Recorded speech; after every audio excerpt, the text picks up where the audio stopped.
are watching Notepad. I'm your host, Ibrahim Sani. Again, this is budget week. We are entering day 2 of the debates or policy debates that are currently happening in the Parliament. Joining us is the chairman of Tricor Malaysia, Dr. Veerinderjit Singh. Dr. Veerinder is also the president of the Malaysian Institute of Accountants. So, Dr. Veerinder, you've had a few days looking through the budget. What are your general thoughts on the matter?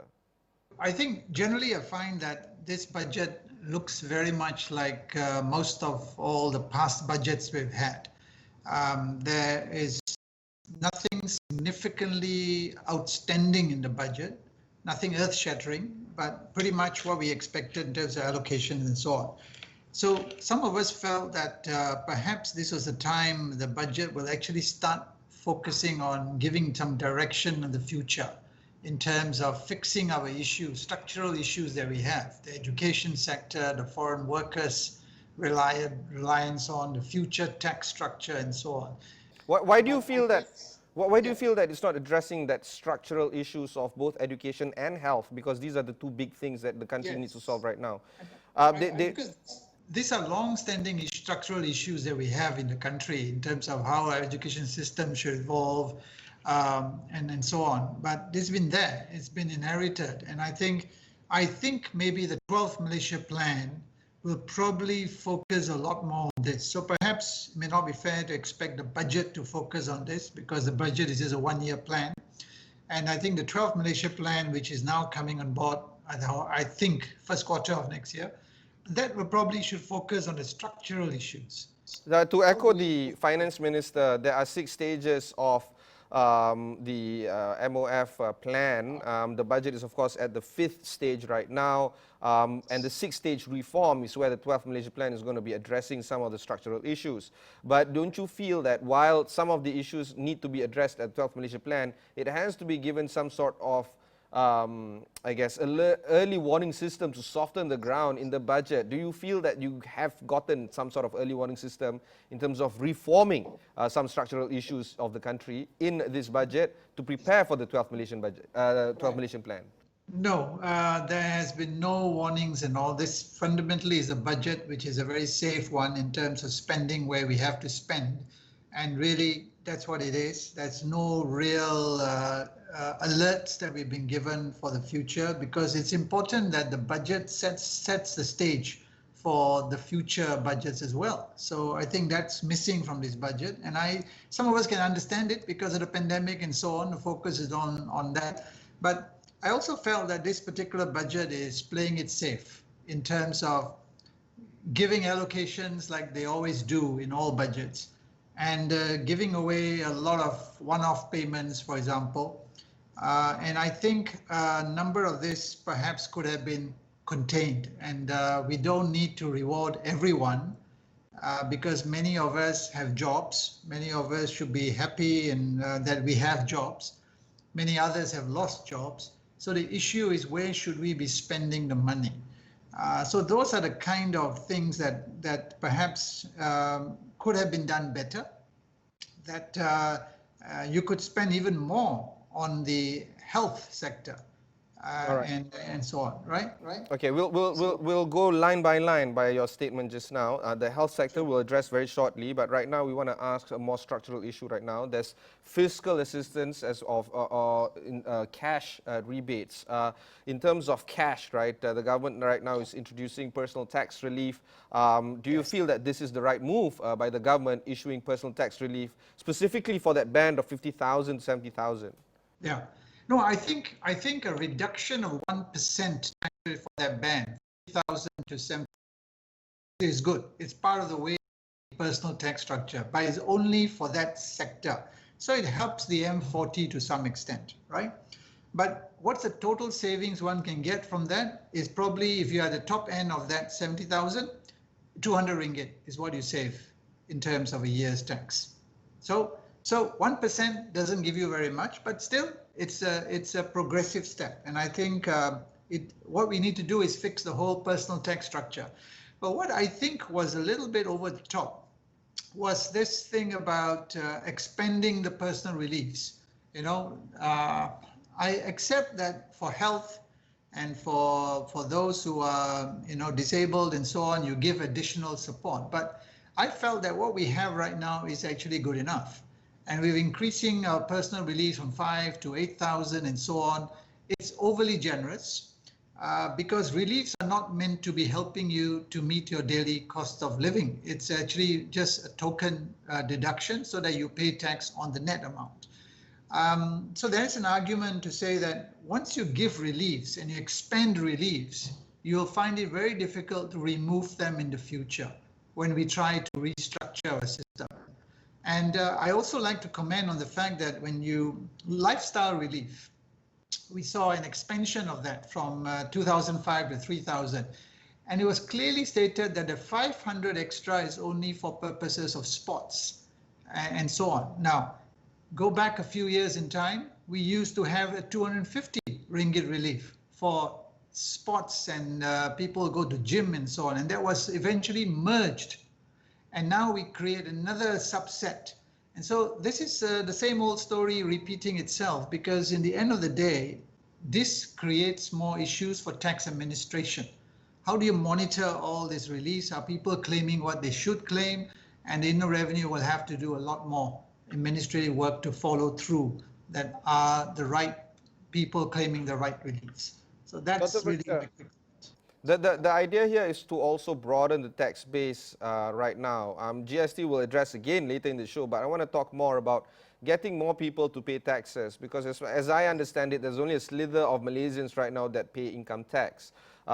The government is trying to simplify the tax process to a point where a lot more people can now join or enroll in the LHDN income tax system.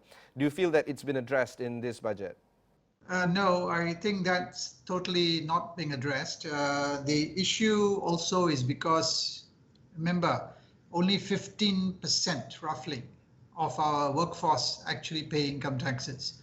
And that's because of the low wage structure overall in the Malaysian workforce.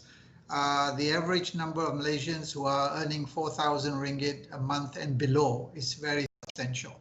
So at the end of the day, how do you bring everybody into the tax net? You can only do that if you lower thresholds, if you lower reliefs, then everyone pays a little bit. And that's why we have problems, because in the past, our previous governments have always increased the thresholds and increased personal reliefs. And therefore, a lot more people were taken out of the tax net from a personal tax point of view.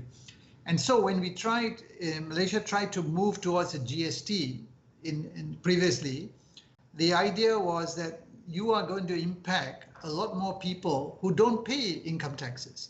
And therefore, there was this little bit of upsurge in opinion in terms of, oh, I'm now paying a tax by way of a GST in the essentials I buy. So that's the dynamics we have to deal with. But this current government chose to actually increase reliefs and widen reliefs and so on, which I thought was a wrong move. Instead, what it should have been done is, if you're only looking at the M40 group, give a special relief just for 2020 and 2021, special relief for this category of persons, individuals, and that's it for 1 or 2 years. And that's very easy to then manage.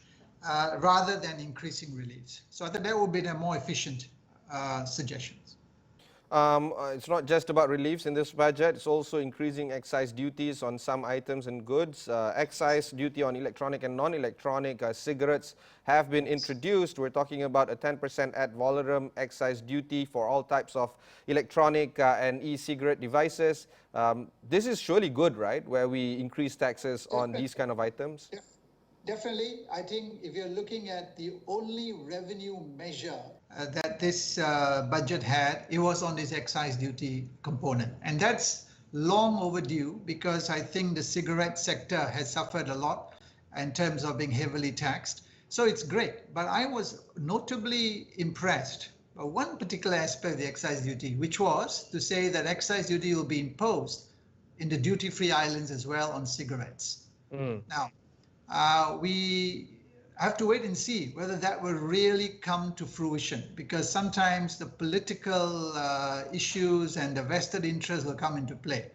Now, Why this is very significant is because it's been, I suppose, well documented that there is a lot of abuse in terms of the tax exemptions on cigarettes. In fact, even liquor in duty-free islands. And a lot of these products go in there under the pretext of being used there, but they find their way back into Peninsular Malaysia and sold in a local market free of duty, excise duty. So I think it's a good thing to try to curtail smuggling, to make sure we pay taxes where we should be paying. So that's a positive. Now, the other part of taxation, perhaps we'll see later on, is the shadow economy does include smuggling as well. So how do we widen the base so that those who are supposed to be paying taxes do pay taxes? Now that needs a lot more work to be done. And how do we get some of these businesses that are being run which are not reporting and paying taxes? So one answer is to simplify the tax structure. So that's a lot of work that has to be done, and I'm hopeful that perhaps the 5-year plan will have hopefully a bit more substance in this particular area. Well, we want to look at the laws that are currently being placed. That's one thing, but enforcing those laws is a whole new ball game altogether. Looking at the budget, for instance, in terms of, in terms of the excise duty on cigarettes, issuance of new licenses for importation of cigarettes frozen. Who's going to check on the licenses? How fast are the licenses going to be issued? Tightening of conditions for the renewal of import license renewal. Who's going to enforce it? Is it going to be digitized? Do people need to show up, in the counter? These things essentially will make the law workable or not workable. Nobody's out here trying to break the law deliberately, but if the situation arises where I can and nobody's going to catch me no matter what, I'm going to break the law, isn't it? That's how it works. So that's about the public delivery system, right? About using technology efficiently. I think this is again a bit of a work in progress. That are we going to make things easier? Simplification is about laws. On the other hand, it's also about how do you then achieve the objective? How do you apply? How do you get approvals? And I think this is an area it's a work in progress that we have to keep employing. And I think if you're looking at the Inner Revenue Board versus the Royal Customs Department, Inner Revenue Board is obviously way above in terms of its ability to use technology more efficiently than the Royal Customs Department. So it's a work in progress, and it's part of this public service delivery system. And I think this is where some of these measures in the budget should have been addressing how do we improve competitiveness, how do you make it simple, how do you make it accessible. I think, again, work in progress, but this is something that the budget should be really focusing on as well. We'll go for a short break. When we come back, we'll discuss a little bit more about the allocation towards the healthcare system. Don't go anywhere.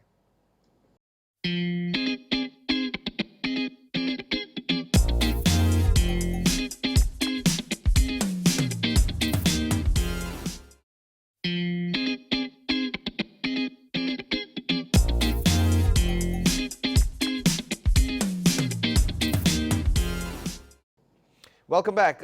We have with us Tricor Chairman, Dr. Veerinderjit Singh. Dr. Veerinder, let's focus a little bit more on the health, Ministry of Health allocation in the budget. We are expecting that tax revenue in 2021 will actually increase by well over 10% when the economic growth forecast for 2021 is about 6.5 to 7.5%. Okay. So many have said, and I do agree, that that's an overly optimistic forecast, that our tax revenues will shoot up by more than 10%. In some cases, for direct taxes, we are expecting just below 15% increase in our collection next year compared to what we have done this year. And if the economy grows by 6% or 6.5%, I don't see how we can increase revenue by more than that. And so that's a worry that we have, because it means that it will lead to more aggressive enforcement measures, aggressive recovery measures, which is fine, but we hope that will be done more professionally and rather than the authorities going after revenue targets. So that's a concern we have as practitioners and accountants, that we hope things will be done progressively in a professional manner rather than an aggressive manner. So that's something worthy of note. Now, coming back to the health sector, there's been a bit of a hue and cry about the allocation to the health sector. But I think what we noticed was that some comments about the fact that some of the expenditure, which would normally be under operating expenditure, is now classified under development expenditure on certain health projects and so on. That's a bit interesting how that is being done. And when I would normally expect that this will be under operational expenditure allocated to the Ministry of Health. But I think the clarification is that the Ministry of Health under the operational expenditure at the so-called development expenditure portion that applies to vaccines and so on, and then you will find that the allocation actually is more than what it was in the 2020 budget. So that's the clarification. So it seems okay, but I didn't see the need of why you need to put such expenditure under development expenditure, when development expenditure should really be for the pump priming expenditure, the roads, the major MRT aspects and so on, big ticket items. So that's what it is. So I think the health sector is well provided for. The challenge, however, is this. What if the pandemic extends beyond, and let's say beyond the first quarter of next year, beyond the first half of next year? Then we will need more money. Then we'll need more funds. So this is where I said that there could be ways in which we could have managed that and not go on a big bang approach of giving all kinds of allocations and one-off payments here and there. We could have held back, and because this is not a good year, and if it's not a good year, we find that many of our businesses will not be paying bonuses, will not be paying increments. But so I thought that would be a way that the government should have managed, hold back and put it as contingency, and then when they need to use it for the pandemic, use it. So if you then don't, we recover, you could give bonuses to the civil service and so on. So that's how I thought it should have been managed in this context. That's the thing. What you're talking about is a hybrid of structural improvements as well as a very nimble, dynamic form of operational expenditure, particularly when it comes to the Ministry of Health budget. And because it's not there, because it's not present, do you feel that the government now has a tougher position to be in? And to compare that and compound that, actually, we're looking at debt to GDP ratio. They capped it. It's a self-imposed ceiling of 60%. They went to Parliament a few months ago asking to be raised from 55 to 60%. It seems like we're hitting that number now. We've surpassed that 55% because of all the borrowings that we might have taken. And we can't take any more borrowings because we told ourselves that 60% is the cap. I don't know. Is our back against the wall when it comes to this? Yeah. So, and this 60% barrier or target is until the end of 2022. I think Parliament approved it. So yes, assuming and saying that we have a target of 60, it's been approved, therefore let's use it, may not have been the right approach, right? I would rather use it cautiously. Now we are almost going to reach the 60% benchmark, and we still got a full year to go in 2021, and we do not know what else is going to happen, and we may need to even borrow more. So that's where I thought caution and prudence would be the catchphrase that we should have been using. Of course, spending more on health, because that's the crucial thing we have to do, and keeping the rest where it is. But the challenge here is that the government needs to also spend to push the economy. So pump priming. So I do concur that capital expenditure or development expenditure on roads, highways should go on. But I thought a lot more should be managed in terms of savings, cutting down wastage in the ministries. Do ministries really need all the full budgets that they allocate every year? What is government doing to curtail wastage and cutting down all the duplication that we may have? So wasn't this the right time to do a real cleanup of the whole situation?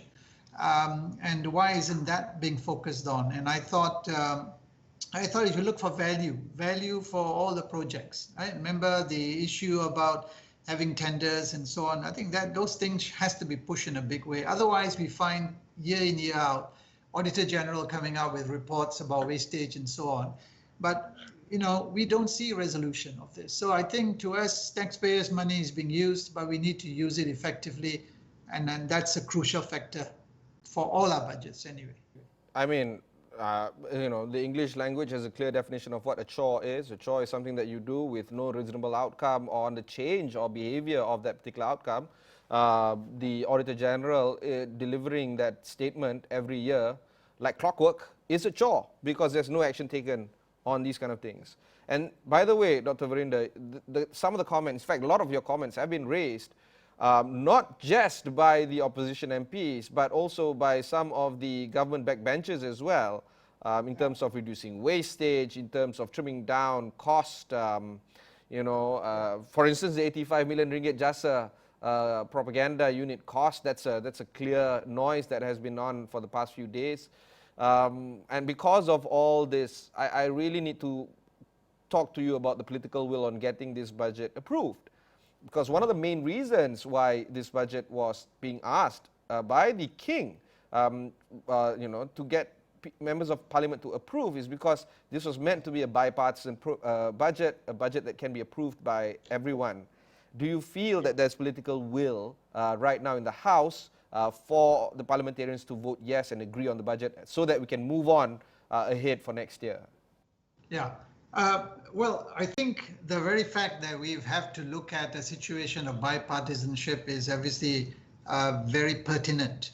And I thought the issues here were about, are we assisting the right sectors? Are we allocating the right amount? And I agree with you, there are some allocations here and there which are questionable. And the government has to be coming out forthwith, especially the JASA allocation. Explain what it's all about. Probably it's about a communication strategy. But do you need 85 million? There's things like that. So I also feel that if I look at the budgets as it is, this budget is nothing different from all the past budgets. I mean, the allocations wise, it says that what's dynamic. And our challenge here is this: many expect that the government will help us to help us keep our jobs, help us to put food on the table, and so on. But we all forget, and this is the difficult part, that we are not a welfare economy, unlike the developed world. And the welfare economies are developed by high taxes. And so we are in a catch-22 situation where everyone among the rakyat, among the businesses, SMEs, everyone, that to me actually is probably a big dampener on reliance on public consumption next year to drive the economy. And people are going to actually tend to save a bit more. So will we see the improvement in domestic consumption the way we expect it to? Is going to boom, and therefore everyone is going to spend. So these are the kind of stuff, that behavioral aspects that I think we may not have factored in effectively, and we need to manage that. Now, will there be support? Look, at the end of the day, it all depends. You just need a majority of one to clear the budget, right? So it may just make it, but in the end of the day, if there are clear voices against it, then let's see what happens. But I do think that if you take away the COVID-19 pandemic, and you take away the fact that we are only in the middle of the full 5-year term that the government has, anyone looking at this budget would say this looks like an election budget. So that's the danger. But because there's COVID and the pandemic, I think we are seeing a lot of assistance being given to reasonable assistance given to certain sectors. So I think we can live with it. I think the opposition probably agrees with some of it, but it's all about addressing the specific issues. And I think if the government can address that at the committee stage of the finance bill and the supply bill, I think this can be resolved. And it's all about managing it. And is this government willing to manage it? I think they have said they want to.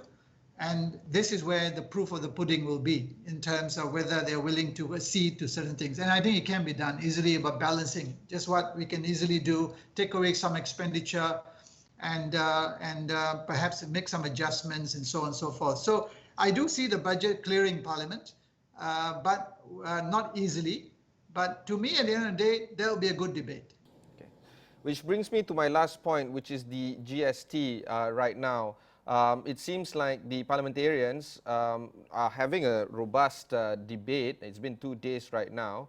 But the Pakatan Harapan MPs will probably not bring it up because they abolished it in the first place. And the government might not want to bring it up because it's an unpopular thing to be mentioned. But in terms of a tax point of view, this is perhaps the most efficient way for us to collect more taxes and in a clean and more efficient way from the public right now, and private and public sector as well. But it's not mentioned. In fact, the people that are mentioning about GST are people like you and me. What do you think will happen towards GST? Do you think it will be introduced eventually? I think it will. But the GST argument sometimes loses steam because people are using it as if it is a silver bullet that can solve all of our fiscal issues. It will not do so, simply because the GST is actually an efficient way of collecting taxes, number one. It is a transparent way where people see that there is a tax embedded. They can see it and they know it, and they therefore consciously spend and buy a product. That's fine. It also has a built-in mechanism of the input-output tax. So therefore, it is easily auditable by the customs authority. So these are the strengths of the GST. And eventually, it will put people who are in the shadow economy, they will eventually have to sign up, have to register and so on, right? Now, does it bring forth immediately an increase in revenue? No, it doesn't. And I'm also quite amused by arguments that if you introduce a 2% or 3% GST, we will get so much revenue. Utter nonsense. Because at the end of the day, a sales and service tax that we have right now, if it was a tax imposed at 6% across the board, it will collect the same amount of revenue as a GST at 6% would. The only difference is the SST has weaknesses along the chain, and therefore you have evasion and so on. So you lose a bit of collection, right? In the GST, because you can control the chain and there is perhaps less evasion, you can be sure that you will collect a substantial amount. But in essence, if you work out as an accountant would, what can you collect? You can collect the same amount. So it's therefore back to two things: enforcement and education. And when we had the GST before, you found that there were many organizations against it. And the same organization suddenly, after GST was abolished, came back to say we should bring back GST. Now, so I think the GST should be coming back in the future.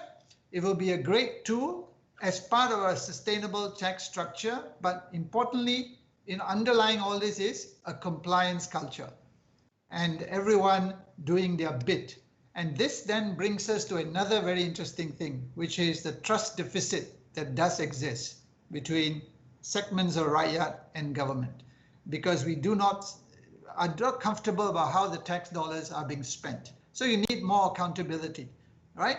And share more, be transparent, and I think we will then be able to build a culture of trust, and therefore a sustainable tax structure can be developed in the future. People will be coming into the net, people will be signing up, willingly paying our taxes, and not trying to hide whatever it is they can hide. So that's really the background that we need to develop. And are we doing that? I think we are doing it in bits and pieces. We are not doing it in a cohesive strategic format. And this is what I'm hoping that the Malaysia plan will bring forth for us in the coming future. Thank you, Dr. Veerinder. That was Veerinderjit Singh, the chairman of Tricor Malaysia, sharing his views on the matter. If you've missed any part of this interview, just head on to astroawani.com, look for Notepad over there. Plenty of interviews like this can be found there. And also you can watch these kind of interviews on your mobile devices. Just download the Astro AWANI app, wherever you get your application. Until then, thanks very much for watching and goodbye.